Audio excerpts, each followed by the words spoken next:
Sebanyak 230 orang karateka mengikuti kejuaraan daerah yang digelar pengurus Provinsi Sitorio Karate-Do Indonesia, Sumatera Selatan. Pada kejurda tahun ini, Pengprov Sindoka Sumsel hanya menggelar pertandingan untuk kelompok pra-pemula, pemula, dan kadet.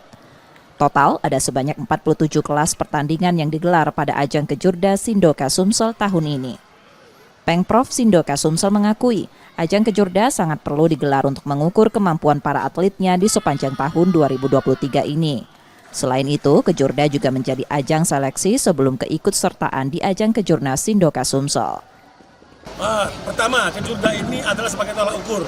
Anak-anak kami latihan, anak-anak kami berjibaku di dojonya masing-masing. Ini saatnya, di bulan Desember kami melaksanakan kejurda sebagai tolak ukur kemampuan mereka selama bertanding selama 1 tahun. Yang kedua, ini adalah sebagai ajang seleksi.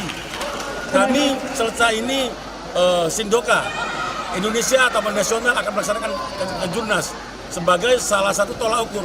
Karena pada kejurnas ini akan ada kegiatan yang namanya Asia Pasifik. Insya Allah akan dilaksanakan di Singapura seperti itu.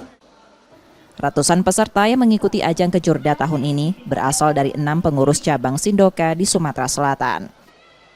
Nur Muhammad, Kompas TV, Palembang, Sumatera Selatan.